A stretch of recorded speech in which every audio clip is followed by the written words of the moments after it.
Good morning विद्यार्थी मित्रांनो. मागच्या लेक्चरमध्ये आपण स्टँडर्ड एफ यांचं जे सायन्स याचं दुसरं चॅप्टरचा आपण बराचसा भाग कव्हर केलेला आहे. ते व्हिडिओ तुम्ही बघितलेच असतील. त्यामध्ये आपण रेबीज यापर्यंत आलो होतो दुसऱ्या चॅप्टरमध्ये, हेल्थ अँड डिसीजमधल्या. आता रेबीज नंतर जो पुढचा टॉपिक आहे तो हे नॉन इन्फेक्टियस डिसीज. आता non infectious disease which do not occur through infections and body contact are called as non-infectious disease. Non infectious म्हणजे असंसर्गजन्य, थोडक्यात ज्यांचा प्रसार जो आहे तो एकमेकांपासून होत नाही. थोडक्यात एखाद्या व्यक्तीला जर हा आजार झाला असेल तर त्यापासून तो दुसऱ्या व्यक्तीला तो आजार होत नाही कोणत्याही मार्गाने, म्हणजे एकमेकाच्या संपर्कात आलो, कॉन्टॅक्टमध्ये, किंवा एअर असेल, वॉटर असेल, किंवा काही इतर काही कारणं असतील तर त्यामार्फत तो एका व्यक्तीपासून दुसऱ्या व्यक्तीला होत नाही. ते आजार म्हणजेच काय आहे, नॉन इन्फेक्टियस डिसीज. आता मी याचा कॅमेरा बंद करतो आहे कारण की MB जास्त जातं या कॅमेरामुळं, त्यामुळं आता कॅमेरा मी बंद करतो आहे. तर ऑडिओ हा चालू राहील. आता बघा, यामध्ये आपण जर बघितलं तर आता हा जो इन्फेक्टियस डिसीज म्हणजे आपण बघितले, तर यामध्ये काही उदाहरण आहे. Such a disease arise in human body itself due to certain reasons. आता सर्टेन रिझन्स सांगितले. रिझन्स कोणते, तर कोणतेही रिझन असू शकतात. विशिष्ट त्यांच्या बॉडीमध्ये काही जर बदल झाला आणि त्या बॉडीमध्ये बदल झाल्यामुळे ऑटोमॅटिक काय होतात, हे आजार होत असतात. तर आता याची बरेचशी उदाहरणं आहे. त्यामध्ये पहिला एक्झाम्पल दिलं आहे कॅन्सर. कॅन्सर ज्याला आपण मराठीत काय म्हणतो, कर्करोग. जनरली आपण कॅन्सरच म्हणतो, तर त्याला काय म्हणतात, कर्करोग. आता कर्करोग म्हणजे काय बघा, cancer uncontrol and abnormal cell. आता इथं बघा, uncontrol and abnormal cell growth is called as cancer. आता ॲबनॉर्मल ग्रोथ आणि अनकंट्रोल, अनियंत्रित अशी वाढ, कोणाची, पेशींची अनियंत्रित वाढ म्हणजेच आपण काय म्हणतो याला, it is called as the cancer. Group or lump of cancerous cell is called as malignant tumour. आता बघा काय होतं, एखाद्या शरीरामध्ये एखाद्या पार्टला काय होतं, असं बऱ्याचशा सेलची काय होते, अनकंट्रोल ग्रोथ होऊन असा एक गोळा तयार होतो. बघा आता तुम्ही बराच बघितलं असेल, काही व्यक्तींना जे शक्यतो टोबॅको, तंबाखू वगैरे खातात, तंबाखू किंवा मावा, गुटखा जे खातात, त्या व्यक्तीला तोंडाचा कॅन्सर होतो. आणि तोंडाचा कॅन्सर होतं म्हणजे काय, गालाजवळ असं त्यांना काय होतं, असं गोळा येतो म्हणजेच त्या सेलची काय झाली, अनकंट्रोल डेव्हलपमेंट झाली, ग्रोथ झाली. आणि त्याच्यामुळं सेलची ग्रोथ झाल्यामुळं काय झालं, एक असं विशिष्ट पार्ट असा सुजतो बघा, म्हणजे तो मोठा होतो. मग यालाच काय म्हणतो आपण कॅन्सर, आणि यालाच काय म्हणतो आपण ट्यूमर म्हटलं आहे, malignant tumour. Cancer can occur in various organs. आता बऱ्याचशा अवयवामध्ये तो आपल्याला बघायला मिळतो. त्यामध्ये cancer can occur in various organs. Lungs माहिती, फुफ्फुस. माउथ, तोंडाचा कॅन्सर होतो. टंग, जिभेचा पण कॅन्सर होत असतो बघा. नंतर स्टोमक, आपल्या आतड्याचा कॅन्सर ऐकला असेल ना तुम्ही, पोटाचा. नंतर ब्रेस्ट, छातीचा कॅन्सर, विशेषतः स्त्रियांमध्ये हा कॅन्सर आढळतो. नंतर युटेरस, नंतर स्किन, त्वचेचा कॅन्सर, आणि टिश्यूज लाईक अ ब्लड किंवा रक्ताचा कॅन्सर. अशा पद्धतीने हे या पार्टमध्ये काय होतात, सेलची अनियंत्रित वाढ होते, अनकंट्रोल, आणि तो भागाचा तिथं कॅन्सर होतं. तर रिझन सांगितले. आता why these disease are cause due to various reasons. आता बघा, पहिलं रिझन दिलं आहे कन्झप्शन ऑफ टॉबॅको, तंबाखू घेतल्यामुळं किंवा गुटखा घेतल्यामुळं, किंवा स्मोकिंग म्हणजे काय, आपण सिगारेट वगैरे, बिडी वगैरे पितात ना जे लोक, स्मोकिंग, तर ते. अल्कोहोलिझम, जे लोक व्यसन करतात, दारू घेतात. लॅक ऑफ फायबर, आणि अजून एक कारण सांगितलं, लॅक ऑफ फायबर्स. ज्या लोकांच्या आहारामध्ये तंतुमय पदार्थाचा अभाव असतो, अशा व्यक्तीमध्ये पण काय होत असतो, हा कॅन्सर होत असतो. आता एक मिनिट, तर बघा एक रिझन सांगितलं शेवटचं. आता काय, फायबर्स, लॅक ऑफ फायबर्स, म्हणजे आता तंतू फायबर जे असतात ना, काही पालेभाज्यामध्ये असतात बघा, तर ते किंवा फ्रुट्समध्ये असतात किंवा व्हेजिटेबल्समध्ये असतात. लिफी व्हेजिटेबल्सचा शक्यतो ज्यांना पानं असणारे, ज्याला आपण पालक म्हणतो, शेपूची भाजी किंवा खटाचुका वगैरे असतात ना, मेथी, तर या भाज्यामध्ये फायबर्स असतात in food.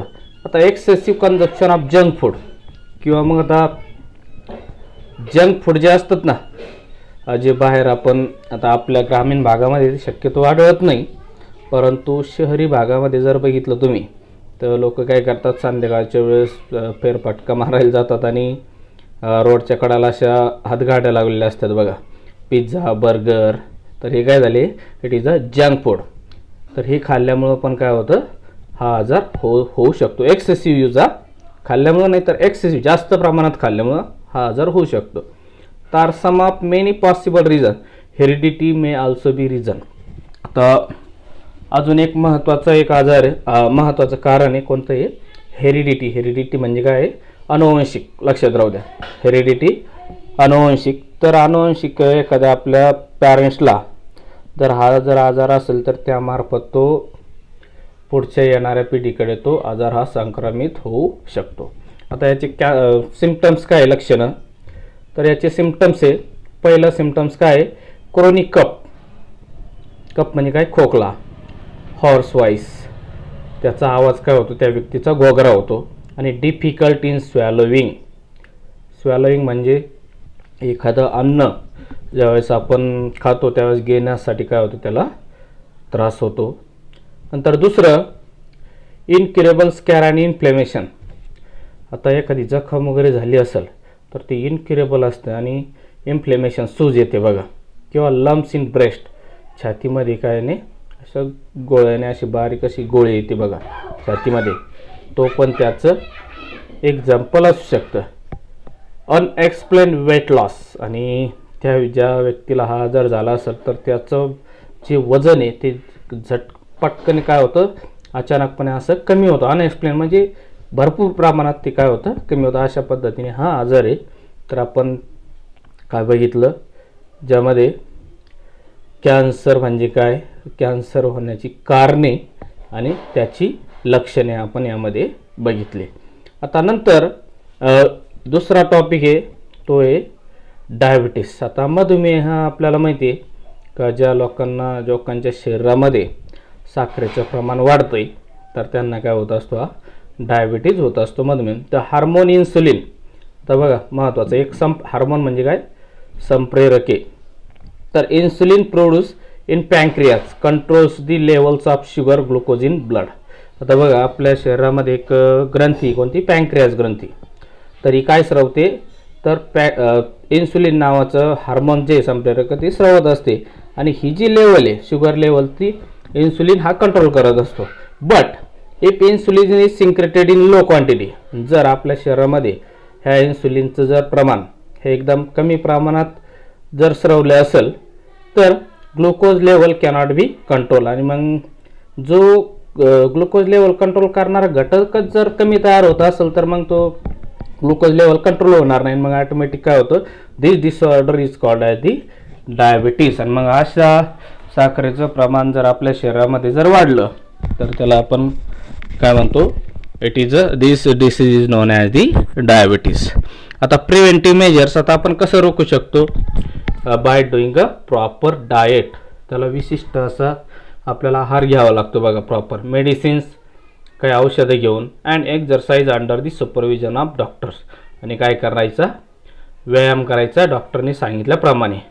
Keep the diabetes under control. आणि या गोष्टी जर आपण व्यवस्थित जर केल्या, व्यवस्थित मेडिकल घेतलं, आपला डाएट व्यवस्थित ठेवला आणि काय मेडिसिन घेतला आणि व्यवस्थित असं जर आपण एक्झरसाइज जर केलं तर आपण हा जो आजार आहे तो काय करू शकतो, we will keep in to under the control. अशा पद्धतीने हा आजार आहे डायबिटीज. नंतर symptoms which cannot be ignored. आता बघा याचे सिम्पटम्स सांगितले, फ्रिक्वेंट युरिनेशन ॲट नाईट. बघा त्याची लक्षणं कोणतं आहे? फ्रिक्वेंट युरिनेशन ॲट नाईट, रात्रीच्या वेळेस काय लघवी जास्त प्रमाणात होते. अजून नाईट इन्क्रीज ऑब्सेसिटी ऑफ और वेट लॉस, आणि त्या व्यक्तीचं वजन पण काय होतं? कमी होतं. आता रिजन्स ऑफ फॉर डायबिटीज. आता डायबिटीज कशामुळे होतात बघा? कारण पहिलं कारण दिलं हेरिडिटी, अनुवंशिक कारण आहे. ओबेसिटी दुसरं, लॅक ऑफ फिजिकल एक्झरसाइज, आपली फिजिकल एक्झरसाइज काय कमी असेल तर, आणि जर यात एखाद्या व्यक्तीला मेंटल ट्रेस असेल, कोणत्याही गोष्टीचा ताण असेल मानसिकदृष्ट्या, तर त्या व्यक्तीला पण हा आजार होऊ शकतो. अशा पद्धतीने हा डायबिटीज दिला आहे. नंतर पुढं तिसरा जो आजार आहे हार्ट डिसीज. आता हार्ट डिसीज हे वेगवेगळ्या प्रकारचे हार्ट डिसीज असतात. त्यामध्ये efficiency of the heart decreases due to decrease blood supply and thereby oxygen and nutrient supply to the heart muscles. बघा आता हार्ट डिसीज म्हणजे काय? तर कार्यक्षमता जी एफिशियन्सी म्हणजे काय? कार्यक्षमता कशाची? हार्टची. It is a decrease due to decrease blood supply and thereby oxygen and nutrient supply to the heart muscles. Due to this, heart has a perform more work that leads to stress on it. मग अशा पद्धतीने काय होतं? मग जर आपल्या हृदयाला जर रक्तपुरवठा कमी होत असेल, काही न्यूट्रियंट जर कमी त्याला प्रोव्हाइड होत असेल, आणि त्यामुळे काय होतं? तर आपल्या हार्टवर ताण येतो, आणि मग तो it performs more work that leads to stress, आणि मग त्यावर ताण आला, मग this may cause a heart attack, आणि ह्यामुळे काय होतो? हार्ट अटॅक होतो. आपल्या हृदयाला त्यावरती अटॅक होतो. If someone has a heart attack, बघा जर attack, immediate consultation of doctor and treatment is necessary. मग त्यावेळेस काय करावं लागतं? आपल्याला इमर्जन्सीमध्ये काय करावं लागतं? आपल्याला डॉक्टरकडे न्यावं लागतं, आणि त्याला विशिष्ट अशी ट्रीटमेंट आपल्याला द्यावी लागते. आता one should not ignore this symptoms. आता बघा याची लक्षणं कोणते? सेव्हिअर चेस्ट पेन, छातीमध्ये काय होतं? जास्त दुखतंय, सेव्हिअर पेन होतं, दुखणे. पेन्स इन शोल्डर, आपल्या शोल्डरमध्ये पण दुखतं, दुखणे. पेन्स म्हणजे दुखणे. नेक अँड आर्म्स, आपल्या मानेमध्ये आणि हातामध्ये पण तिथं. क्रॅम्प्स इन हँड, आपल्या क्रॅम्प्स म्हणजे काय? चमका निघणे, थोडक्यात असे ताणले जातात आपले स्नायू. आणि अनइझिनेस, आपल्याला व्यवस्थित असं फील होत नाही थोडक्यात. आपण अनइझिनेस. नंतर ट्रिमर्स, ताणतणाव थोडक्यात. अशा पद्धतीने त्याचे लक्षणं आहे या हार्ट अटॅकचे. आता रिजन्स ऑफ हार्ट अटॅक्स. तर हार्ट अटॅक कशामुळे होतोय? तर स्मोकिंग माहिती आहे आपल्याला, सिगारेट वगैरे घेणे, पिणे. नंतर बिडी, तर असे याला स्मोकिंग म्हणतो, किंवा गांजा वगैरे घेतात लोक, ते एक स्मोकिंग आलं. अल्कोहोलिझम, दारू पिणे, अल्कोहोल. डायबिटीज, ज्याला डायबिटीज असेल त्या व्यक्तीला पण हार्ट अटॅक येतो. हायपरटेन्शन, ताण घेणे. Obesity, lack of physical exercise, heredity. आता तुम्हाला एक होमवर्क देतो मी. या ओबेसिटीचा अर्थ कमेंटमध्ये, कमेंट बॉक्स असतो ना या यूट्यूबच्या खाली, जर तुम्ही वाचलं तर तिथं कमेंट असतं बघा. त्या कमेंटमध्ये या ओबेसिटीचं अर्थ म्हणजे काय, ओबेसिटी म्हणजे काय, ते लिहून पाठवायचं आहे. नंतरचं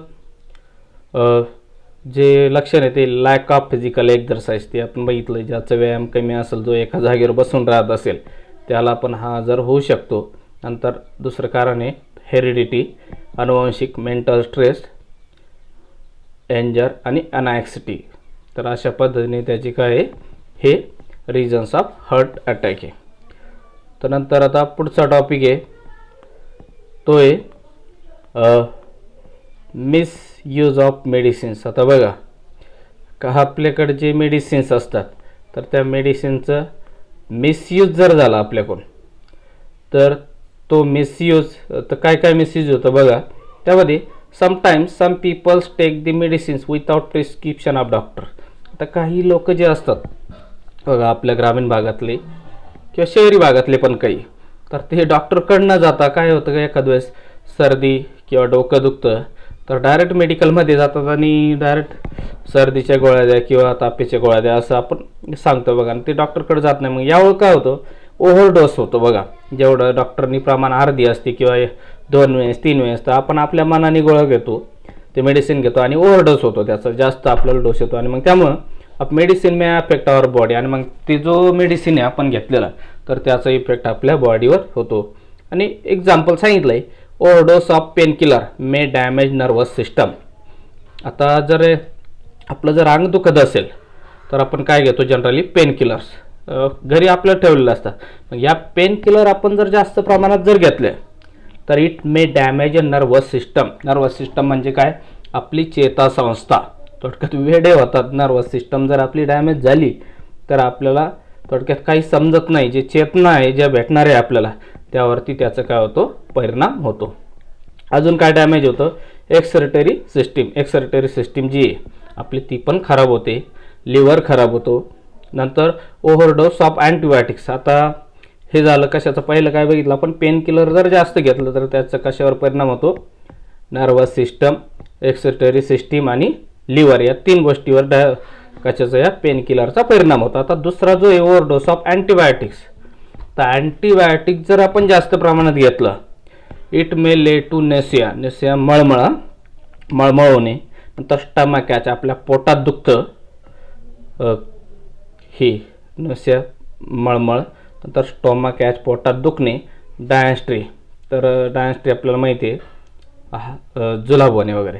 रॅश म्हणजे काय, पुळ्याने आपल्या शरीरावरती बारीक बारीक अशा पुळ्या येत असतात, त्याला आपण काय म्हणतो, रॅश म्हणतो.